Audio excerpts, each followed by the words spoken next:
Okay. இன்னைக்கு என்ன PCB டிசைன பத்தி பார்க்க போறோம் அப்படின்னா, ESP32 வச்சு ஒரு பிசிபி டிசைன் தான் மேக் பண்ணியிருக்கேன். இது வந்து எதுக்கான யூஸ் ஆகும் அப்படின்னோம்னா, வயர்லெஸ்ஸா இன்னொரு போர்ட கம்யூனிகேட் பண்றதுக்கு நம்மளுக்கு ஈஸியா இருக்கும் இந்த மாரி பிசிபி டிசைனு. அதனால தான் இந்த பிசிபி டிசைன போட்டிருக்கேன்.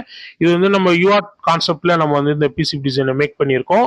இது வந்து ESP32 போர்ட பத்தி நம்ம வந்து இது வந்து வெறும் ஒன்லி ஐசி மட்டும் வச்சு பிசிபி டிசைன் வந்து மேக் பண்ணியிருக்கோம். இதுக்கு முன்னாடிலாம் பார்த்தோம் அப்படின்னா ஒரு மாடலா இருக்கும். அந்த மாடல் நம்ம பிளேஸ் பண்ணி நம்ம வந்து ஒர்க் பண்றா போல இருக்கும். இது வந்து ஒன்லி ஃபார் ஐசி மட்டும் வச்சு நான் பண்ணியிருக்கேன். அதை பார்த்து நீங்க எப்படி லே அவுட் பண்ணணும், எப்படி ஸ்டாக்கப் எப்படி எடுக்கணும், அப்புறம் எப்படி வந்து சிமேட்டிக் எப்படி இருக்குன்னு கொஞ்சம் பார்த்து நீங்க எடுத்துக்கலாம். ஃபர்ஸ்ட் வந்து நம்ம பார்க்க வேண்டியது எதுன்னு பார்த்தோம்னா டீகப்ளிங் கெப்பாசிட்டி. இந்த டீகப்ளிங் கெப்பாசிட்டி எல்லாம் பார்த்தோம்னா ஒரு பின்னுக்கு ஒரு மாதிரி வேரி ஆகும். ஒன்று வந்து 100 நானோ ஃபேரட் இருக்கும். ஒரு மாதிரி ஒரு பின்ஸுக்கும் ஒரு கெப்பாசிட்டர் வந்து நம்ம கரெக்டா எடுக்கணும். டேட்டா ஷீட்டை பார்த்து எடுத்துக்கோங்க. இந்த ESP32 இந்த C3 பத்தி சொல்லணும் அப்படின்னோம்னா டேட்டா ஷீட்லயே இருக்கும். இது வந்து risk V32 bit single core. அப்புறம் நம்மளுக்கு வைஃபையும் ப்ளூடூத்தும் இன்பில்டா இருக்கும். அதே போல் ஜேடாக் இன்பில்டா இருக்கறனால நம்ம வந்து ப்ரோக்ராம் பண்றதுக்கு ரொம்ப ஈஸியா இருக்கும். நம்ம வந்து வெறும் GPIO 18 GPIO 19 நம்ம வந்து USB கூட கனெக்ட் பண்ணிட்டோம்னா நம்மளுக்கு வந்து இது வந்து ஈஸியா நம்ம வந்து ஆக்சஸ் பண்ணலாம் ப்ரோக்ராம் பண்றதுக்கு இந்த ஐசியை. இந்த மைக்ரோ கண்ட்ரோலரை அதுக்கு அடுத்து வந்து பார்த்தோம் அப்படின்னா எனபிள் பின்னுக்கும் பூட்டுக்கான பின்னுக்கும் நம்ம எடுத்துருக்கணும். அது வந்து பூட் வந்து நம்ம வந்து ஒரு ஒரு ப்ரோக்ராம் பண்ணணும் போது திருப்பி அந்த அந்த ப்ரோக்ராம் ஃபிளாஷ் பண்ணிட்டு இன்னொரு ப்ரோக்ராம் பண்ணும்போது அந்த பூட் பின் வந்து யூஸ்ஃபுல்லாக இருக்கும். அப்புறம் எனபிள் பின்னும் போது நம்ம அப்போதான் ஒர்க் பண்ணுறோம் இல்லை ஏதோ கான்செப்ட்ல வந்து ஒர்க் பண்ணிட்டு இருக்கோம் போது நம்ம வந்து திருப்பி வந்து அதை ஆன் பண்ணோம். அது இல்லைன்னா அது வேக்கப் பண்ணோம் போது நம்ம இந்த எனபிள் பின் வந்து நமக்கு யூஸ்ஃபுல்லாக இருக்கும். அப்புறம் வந்து எஸ்பிஐ வந்து பார்த்தோம் அப்படின்னா ஃபிளாஷ் மெமரி. இது வந்து ஒன்லி ஃபார் யூஸ் எதுக்குன்னு பார்த்தோம் அப்படின்னா நம்மளோட ப்ரோக்ராம அப்புறம் நம்ம டேட்டா வந்து ஸ்டோர் பண்றதுக்கான ஃபிளாஷ் மெமரி தான் இது. இது வந்து இன்பில்டா இருக்காது இந்த ESP32ஓட. நம்ம வந்து அது நம்ம டேட்டா ஷீட்டை பார்த்தா தெரியும் எந்தெந்த பின்னுக்கு எது கனெக்ட் பண்ணோன்ட்டு. அதை பார்த்து நான் கரெக்டா எடுத்துக்கிட்டேன். அதே போல நம்ம வந்து 2 யூவாட் எடுத்திருக்கோம். ஒரு யூவாட் வந்து ப்ரொஃபஷனலா போர்ட் டு போர்ட் கனெக்ட் பண்றதுக்கான ஒரு யூவாட்டும், அதுக்கு அடுத்து இன்னொரு யூவாட் வந்து ஒரு சென்சாருக்கோ இல்லைன்னா எப்படி மானிட்டர் பண்றதுக்கான ஒரு யூவாட்டும் நம்ம 2 யூவாட் எடுத்திருக்கோம். அதனால தான் நம்ம வந்து அதாவது EST ப்ரொடெக்ஷனுக்காக ஒரு கனெக்டர் வந்து யூஸ் பண்ணியிருக்கோம். இது வந்து நம்மளோட டேட்டாவை வந்து ஸ்டேபிளா வச்சுக்கிறதுக்காக இந்த கனெக்டரை நம்ம யூஸ் பண்ணிட்டு இருக்கோம். அதே போல வந்து யூஎஸ்பி இது வந்து பார்த்தோம்னா யூஎஸ்பி டைப் சி தான் எடுத்திருக்கோம். ப்ரோக்ராம் பண்றதுக்கும் அப்புறம் நம்மளுக்கு பவர் வர்றதுக்கும் இந்த பின்னு தான் நம்மளுக்கு கொடுக்க போகுது. இதுதான் வந்து ஃபுல் பவரும் நம்மளுக்கு வந்து இந்த யூஎஸ்பில இருந்து தான் வரப்போகுது. எப்பயும் போல நம்ம வந்து இதுக்கு வந்து CC1க்கும் CC2க்கும் வந்து 5.1K ரெசிஸ்டர் வந்து யூஸ் பண்ணியிருக்கணும். அப்புறம் வந்து வேற என்ன இருக்குன்னு பார்த்தோம்னா நம்மளுக்கு கொடுக்குற 5 வோல்ட் வந்து 3.3 வோல்ட்டா மாற்றணும். அதுக்கு வந்து நம்ம வந்து அதுக்கு ஒரு ரெகுலேட்டர் யூஸ் பண்ணியிருக்கணும். அந்த ரெகுலேட்டர் பேர் பார்த்தோம்னா AP2112K. இந்த ரெகுலேட்டர் தான் நம்ம யூஸ் பண்றோம். இந்த ரெகுலேட்டர் ஏன் எடுத்திருக்கோம் அப்படின்னா நம்மளுக்கு வந்து 600 மில்லி ஆம்ப் தான் இந்த ரெகுலேட்டர் தரணும். அதனால இந்த ரெகுலேட்டர் நம்ம எடுத்திருக்கோம். மற்றபடி வேற ஒன்றும் இல்லை. அப்புறம் வந்து நம்ம வந்து கிறிஸ்டல் ஆசிலேட்டர் வந்து 40 மெகாஹெர்ட்ஸ் கிறிஸ்டல் ஆசிலேட்டர் எடுத்திருக்கோம். இது வந்து கிளாக் பல்ஸும் அப்புறம் ப்ரோக்ராம் பண்றதுக்கு கரெக்டா டைமுக்கு நம்மளுக்கு வந்து வேக் பண்றதுக்கு இதுக்கெல்லாம் வந்து நம்மளுக்கு இந்த கிறிஸ்டல் ஆசிலேட்டர் வந்து யூஸ்ஃபுல்லா இருக்கு.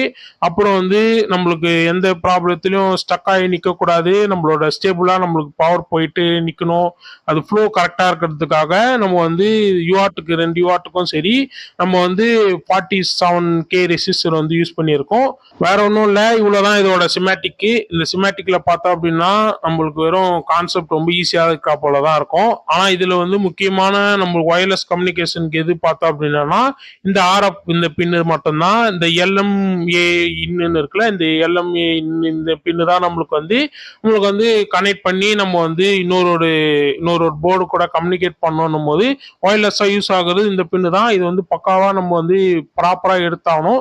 இதுக்கு எப்படி கேல்குலேட் பண்ணணும், இந்த இம்பிடிடன்ஸ் எப்படி கேல்குலேட் பண்ணி எடுக்கணும் அப்படின்றத நான் தனியா வீடியோ போட்டிருக்கேன். அதுல வந்து அந்த வீடியோல பார்த்தோம் அப்படின்னா 4.99 பீக்கோ ஃபேரட் இருக்கும். அப்புறம் 3.97 பீக்கோ ஃபேரட் அப்படி இருக்கும். ஆனா வந்து நம்மளுக்கு மார்க்கெட்ல அந்த வேல்யூக்கான பீக்கோ ஃபேரட் இருக்காது. அதனால அதோட ஐயோ இல்லை அதோட லோல இருக்கிற அந்த பீக்கோ ஃபேரட் கெப்பாசிட்டி தான் நம்ம சூஸ் பண்ணி எடுக்கணும். அதனால வந்து நான் 5 பீக்கோ ஃபேரட்டும் 4 பீக்கோ ஃபேரட்டும் எடுத்திருக்கேன்.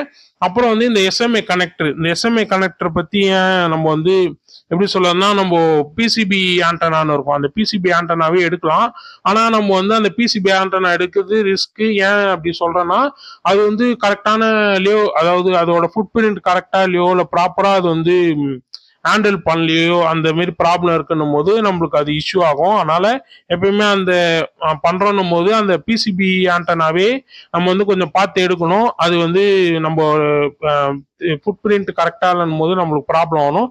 ஆனா இந்த எஸ்எம்ஏ கனெக்டர் இருக்கனால என்ன நல்லதுன்னு பார்த்தோம்னா, அடிஷனலா நம்ம ஐ எண்ட் கனெக்டர் வந்து யூஸ் பண்ணலாம் எக்ஸ்டர்னலா.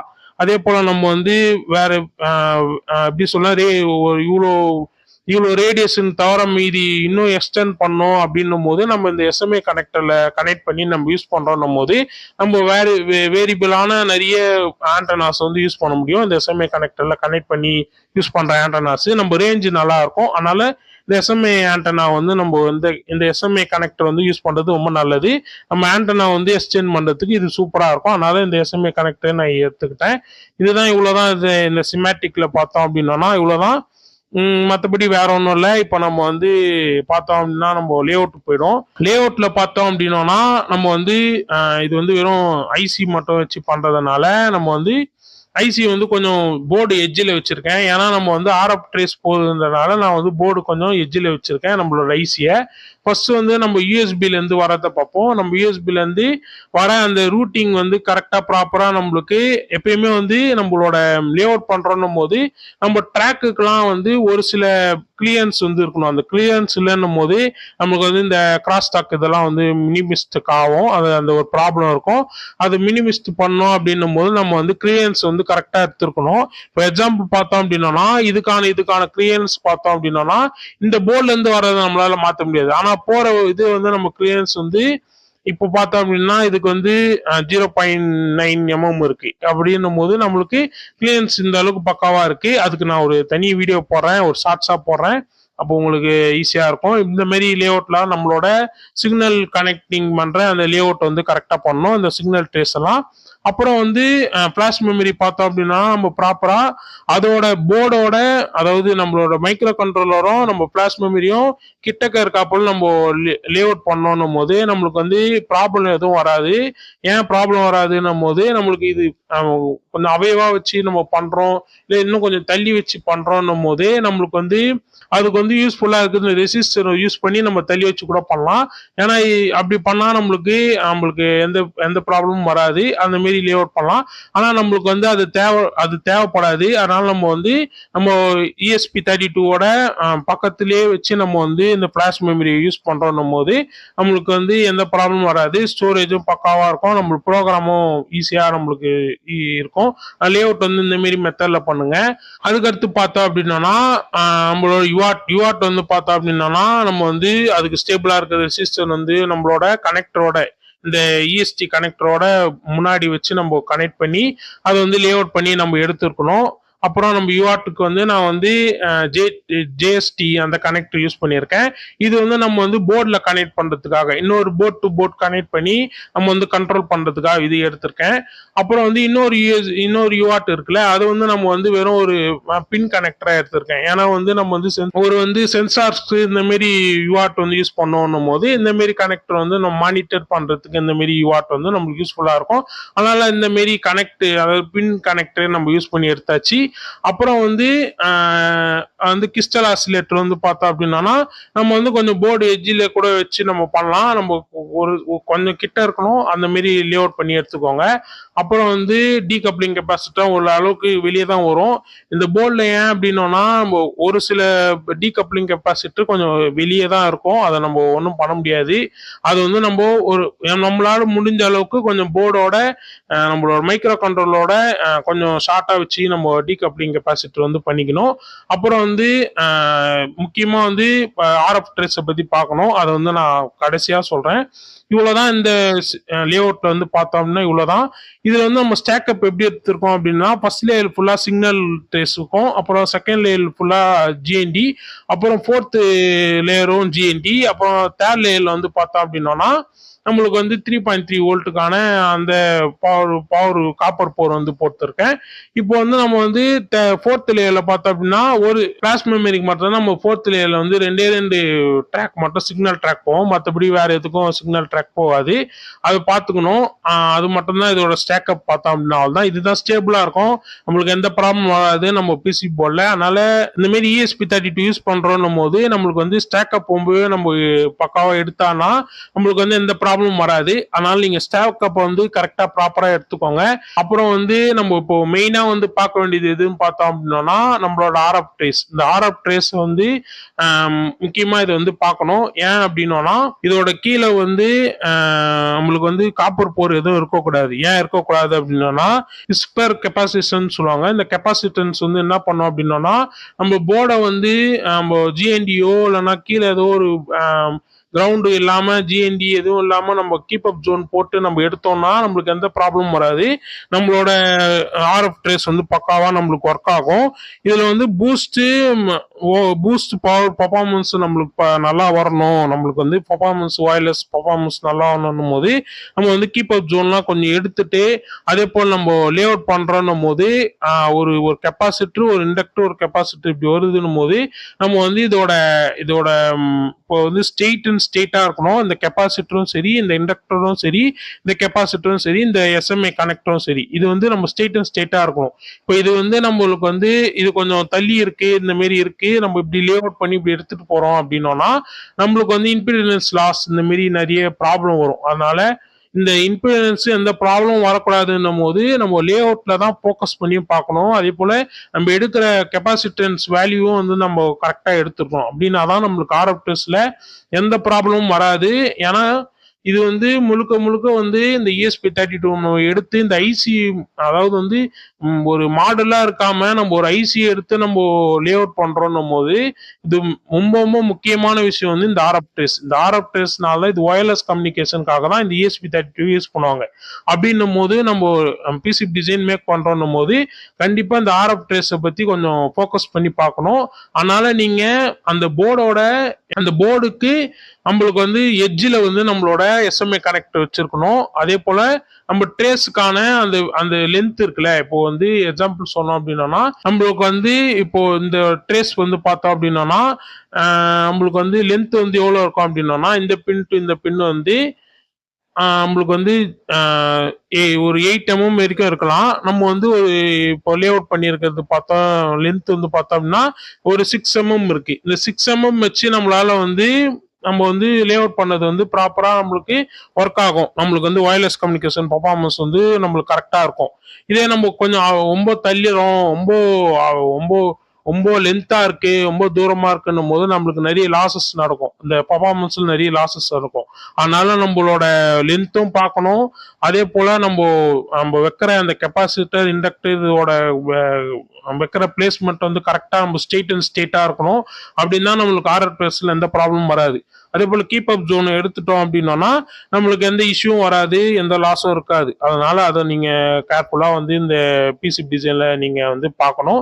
இந்த ESP32ல இது வந்து உண்மையிலேயே கேட்டோம் அப்படின்னா நம்மளுக்கு இது வந்து மாடலா கிடைக்கும். ESP32 வந்து மாடலா கிடைக்கும். ஆனா இந்த மாடல்ல வந்து நம்ம ஸ்பெசிஃபிக்கா இது எனக்கு இது வந்து இன்னும் கொஞ்சம் பெட்டரா இருக்கணும் இது வந்து எனக்கு கொஞ்சம் லோவரா இருந்தா ப்ராப்ளம் இல்லை அப்படின்றத நம்மளால பண்ண முடியாது. அதனாலதான் நம்ம வந்து இந்த ESP32 வெறும் ஐசியா எடுத்து நம்ம பண்றோம் போது இப்போ எக்ஸாம்பிள் சொல்லணும்னா எனக்கு யூஆர்ட் வந்து இந்த மெத்தட்ல வேணும். இப்போ நான் போர்ட் டு போர்ட் கனெக்ட் பண்ணி நம்ம யூஸ் பண்றோம் அப்படின்னு எனக்கு தேவைப்படுதுன்னு போது நான் என் கஸ்டமைஸா நான் வந்து எடுத்து பண்ண முடியும் இந்த ESP32 இந்த போர்டை. இதே வந்து நம்ம அந்த கனெக்டரா யூஸ் பண்றோம் போது அதை வந்து நம்ம வந்து அதுக்கு அந்த கனெக்டர் வச்சு நம்ம பிளேஸ் பண்ணிட்டு அதுக்கு அடுத்து நம்ம இன்னொரு பிசிபி டிசைன் வந்து மேக் பண்ணி அது கூட இந்த யூஆர்ட்டை கனெக்ட் பண்ணி நம்ம யூஸ் பண்றது வந்து இந்த மாதிரி நம்ம யூஸ் பண்றோம் போது நம்ம நிறைய பெனிஃபிட் இருக்கு. இந்த மாதிரி வெறும் ஐசியா மட்டும் பண்றோம் போது நம்மளுக்கு தேவையான மாதிரி கஸ்டமைஸ் பண்ணிக்கலாம். எனக்கு யூஆர்ட்னா யூஆர்ட்டுக்கு எனக்கு ப்ராப்பரா எனக்கு வந்து இந்த மெத்தட்ல எனக்கு வேணும் அப்படின்னா நம்ம எடுத்துக்கலாம். எனக்கு வந்து 2 யூஆர்ட் வேணும். அப்புறம் வந்து எந்தெந்த பின் வந்து எனக்கு யூஸ்ஃபுல்லா இருக்கு அந்த பின் எல்லாம் இன்னும் கொஞ்சம் ஸ்ட்ராங்கன் பண்ணி நம்ம வந்து அதோட சிக்னல் இன்டெகிரிட்டி இன்னும் பெட்டரா பண்ணி நம்மளால எடுத்துட்டு வர முடியும். இந்த மாதிரி ஐசியில மட்டும்தான். நம்ம இதே வந்து மாடலா எடுத்து பண்றோம் போது அந்த மாதிரி பண்ண முடியாது. அதனால வந்து இதை மட்டும் நம்ம இதை ஷேர் பண்ணணும்னு தோணுச்சு. இந்த மாதிரி ESP32 ESP32 வெறும் ஐசி மட்டும் வச்சு பண்றத. அப்படி சொன்னாதான் உங்களுக்கு அந்த ESP32 அந்த ஐசி மட்டும் வச்சு பண்றோம் அப்படின்றது உங்களுக்கு தெரிய வரும். அது மட்டும் தான், வேற ஒன்றும் இல்லை. இதுல வந்து கேர்ஃபுல்லா பார்க்க வேண்டியது எதுவும் பார்த்தோம்னா, நம்ம ட்ராக்கோட கிளியரன்ஸ் இருக்கணும். அப்புறம் வந்து இந்த RF ட்ரேஸ் மட்டும் நம்ம கேர்ஃபுல்லா பண்ணா போதும். மற்றபடி வேற ஒன்றும் ப்ராப்ளம் இருக்காது ESP32 இந்த லேஅவுட்ல வந்து பார்த்தோம் அப்படின்னா. அப்புறம் வந்து இன்னொரு விஷயம் என்னன்னா, நம்ம வந்து இப்போ லேஅவுட் பண்ணும் போதே நம்ம வந்து கொஞ்சம் 3D வியூவில் வந்து பார்த்து பண்றது நல்லது. ஏன் அப்படி சொல்றேன் அப்படின்னா, நம்மளுக்கு வந்து இந்த லென்த் தெரியும். அப்புறம் இந்த எப்படி போர்டோட எப்படி இருக்கு, அதோட கெப்பாசிட்டன்ஸ் எங்க உட்காந்துருக்கு, அந்த கெப்பாசிட்டர் எங்க இருக்கு அப்படின்னு நம்மளுக்கு ஈஸியா தெரியணும்னும் போது நம்ம வந்து கொஞ்சம் கொஞ்சம் 3D வியூவில் பார்த்து நம்ம பண்றோம்னும் போது நம்மளுக்கு வந்து இந்த கெப்பாசிட்டர் இன்னும் கொஞ்சம் தள்ளி வைக்கலாம் அப்படின்றத நம்ம பார்த்து எடுக்கிறதுக்கு இந்த 3D வியூவர் வந்து உங்களுக்கு யூஸ்ஃபுல்லா இருக்கும். அப்புறம் வந்து நம்ம வந்து இப்போ கீப் அப் ஜோன் வந்து ஃபர்ஸ்ட் லேயர்ல போடல, ஏன்னா ஃபர்ஸ்ட் லேயர்ல தான் போட்டிருக்கோம். இருந்தாலும் அது வந்து நம்மளுக்கு சிக்னல் ட்ராக் மட்டும் போறதுனால ஃபர்ஸ்ட் லேயர்ல காட்டாது, ஏன்னா கீழே காப்பர் போர் வச்சிருக்கோம். அது மாரி நம்ம பின்னாடி திருப்பணும் அப்படின்னா நம்மளுக்கு வந்து அது காட்டும். பின்னாடி வந்து பார்த்தோம்னா இந்த காப்பர் போர் வந்து நம்ம எடுத்திருக்கிறத நம்மளுக்கு கிளியரா வந்து காட்டும். இந்த போல இவ்வளவுதான் இந்த பிசிப் டிசைனு. உங்களுக்கு வந்து ESP32 வெறும் ஒன்லி ஐசி மட்டும் வச்சு பண்ணோம் அப்படின்னா இந்த வீடியோ உங்களுக்கு யூஸ்ஃபுல்லா இருக்கும்னு நினைக்கிறேன். இந்த பிசிப் டிசைன் உங்களுக்கு புரிஞ்சிருக்கா புரியல இந்த கமெண்ட்ல ஷேர் பண்ணுங்க. இந்த மாதிரி பிசிப் டிசைன் கண்டென்ட்டை உங்களுக்கு தெரிஞ்சுக்கணும், அதை பத்தி உங்களுக்கு இன்னும் நல்லா டீட்டெயிலாக புரிஞ்சுக்கணும் போது நீங்க வந்து எலிஃபென்ட் பின் சேனல் சப்ஸ்கிரைப் பண்ணி பாருங்க. உங்களுக்கு ரொம்ப யூஸ்ஃபுல்லா இருக்கும். இந்த சேனல்ல எப்படி எப்படி பிசிப் டிசைன் பண்ணோம், எது எது பார்க்கணும் அப்படின்றத தனித்தனியாக போட்டிருப்பேன். அதே போல இந்த RF ட்ரேஸுக்கும் வந்து இது எப்படி வந்து கால்குலேட் பண்ணி இந்த இம்பிடன்ஸ் வந்து எப்படி கால்குலேட் பண்ணி எடுக்கணும் அப்படின்ற தனி வீடியோ போட்டிருப்பேன். ஏன் தனி வீடியோவா போட்டேன் அப்படின்னா, இந்த வீடியோலயே சொல்லலாம். ஆனா உங்களுக்கு வந்து எப்படி சொல்லணும்னா எனக்கும் வீடியோ லென்த்தா போயிடும். அதுவும் இல்லாம அது வந்து ஒரு தனி வீடியோவா போட்டோம் அப்படின்னா நீங்க மற்ற RF ட்ரேஸ்க்கு எடுக்கிறதா இருந்தாலும் கால்குலேட் பண்ணணும், இம்பிடன்ஸ் கால்குலேட் பண்ணணும் போது உங்களுக்கு அந்த வீடியோ வந்து யூஸ்ஃபுல்லா இருக்கும். ஆனால் தான் நான் வந்து அது தனி வீடியோவா ஒரு 4 நிமிஷம் இருக்கும்னு நினைக்கிறேன். டைம் வந்து அதை செக் பண்ணி பாருங்க, எப்படி அதோட வேல்யூ எடுக்கணும் அப்படின்றத சொல்லியிருப்பேன். இந்த மாதிரி கான்செப்ட் நம்ம பிசிப் டிசைன் பண்றதுனால நம்மளுக்கு வந்து RF ட்ரேஸ் எப்படி ஒர்க் ஆகுது அப்படின்றத நீங்க தெரிஞ்சுக்கணும் அப்படின்னா இந்த வீடியோ உங்களுக்கு யூஸ்ஃபுல்லா இருக்கும்னு நினைக்கிறேன். அதனால இந்த ESP32 வந்து யாரும் வந்து அப்படியே கனெக்டர் ஒரு ஒரு ஒரு மாடலா வாங்கி தான் அதை டிசைன் பண்ணி காட்டுவாங்க. அதனால வெறும் ஈஸியா வந்து நம்ம பண்ணுவோம் அப்படின்றதுக்காக இந்த வீடியோ போட்டிருக்கேன். இவ்வளவுதான் இந்த வீடியோ. இந்த வீடியோல வந்து எப்படி லே அவுட் பண்ணணும், எப்படி ஸ்டாக்அப் எடுக்கணும் அப்படின்றத சொல்லியிருப்பேன். அப்புறம் வந்து சிமேட்டிக் எப்படி எடுக்கணும் அப்படின்றத சொல்லியிருப்பேன். நீங்க ஒரு சில விஷயத்த டேட்டா ஷீட்டை பார்த்தா தான் தெரியும். இப்போ எக்ஸாம்பிள் சொல்றேன் அப்படின்னா நம்மளுக்கு வந்து இதுல வந்து யூஆர்ட் வந்து பார்த்தோம் அப்படின்னா நம்மளுக்கு வந்து ஒரு யூஆர்ட் வந்து பிரைமரி யூஆர்ட்டா ஒன்று இருக்கும் எப்பயுமே இந்த ESP32ல. இப்போ எஸ்டர்னா இன்னொரு யூஆர்ட் எடுக்கணும் அப்படி பார்த்தோம் அப்படின்னா எக்ஸ்டர்னலா இருக்காது. அப்படின்னும் போது நம்ம எந்த யூஆர்ட் இருக்கு அப்படின்றத பார்த்து நம்ம எடுத்துக்கலாம். இப்போ வந்து பார்த்தோம் அப்படின்னா GPIO 4ம் GPIO 5ம் நம்ம யூஆர்ட்டா எடுத்துக்கலாம் அப்படின்றது இங்க போட்டிருக்கு. இப்போ இந்த யூஆர்ட் இங்க யூஆர்ட் 2 எடுத்துக்கிறது இங்க காட்டுது. அப்புறம் நம்ம SPI பின்னு அந்த மாரி பின்ஸ்க்கு இந்த மாரி எந்தெந்த PWM பின்ஸ் இந்த மாரி பின்ஸ் எல்லாம் நம்ம டேட்டா ஷீட்டை பார்த்து அனலைஸ் பண்ணி எடுக்கணும். அண்ட் டேட்டா ஷீட்டை பார்த்து எந்த பிசிபி டிசைன் செய்யறதா இருந்தாலும் சரி, எந்த இந்த ஐசி பத்தி தெரிஞ்சுக்கணும் சரி, நீங்க டேட்டா ஷீட்டை பார்த்து ஒரு சில விஷயத்த கத்துக்கோங்க. அப்படின்னா லேஅவுட் பண்ணும்போது நம்மளுக்கு ரொம்ப யூஸ்ஃபுல்லா இருக்கும் டிசைன் பண்றதுக்கு. எந்தெந்த பின் எங்கெங்க வைக்கணும், எந்தெந்த பின் எவ்வளவு ஷார்ட்டா நம்மளோட மைக்ரோ கண்ட்ரோலர் வைக்கணும் அப்படின்னு தெரிஞ்சுக்கோங்க. இவ்வளவுதான் இந்த வீடியோ. இந்த வீடியோல எப்படி பிசிபி டிசைன் பண்ணோம், ESP32 வந்து வெறும் ஒன்லி ஐசி மட்டும் வச்சு பண்றதுன்னு சொல்லியிருப்பேன். உங்களுக்கு இந்த வீடியோ யூஸ்ஃபுல்லா இருந்ததுன்னா கண்டிப்பா இந்த சேனலை சப்ஸ்கிரைப் பண்ணி பாருங்க. இந்த மாதிரி நிறைய கண்டென்ட் வந்து பிசிப் டிசைனை பத்தி நிறைய வீடியோ இருக்கும். அதே போல இது கத்து போட்டுட்டா இருக்க போறேன். அதனால நீங்க கொஞ்சம் சப்போர்ட் பண்ணி பாருங்க. உங்களுக்கு பிசிப் டிசைன் பத்தி டீட்டெயிலா தெரியணும்னா சேனல் உங்களுக்கு யூஸ்ஃபுல்லா இருக்கும். அதனால கண்டிப்பா சப்ஸ்கிரைப் பண்ணி பாருங்க. இந்த வீடியோ பார்த்துக்கோமா. தேங்க்ஸ். Thank you so much. பாய்.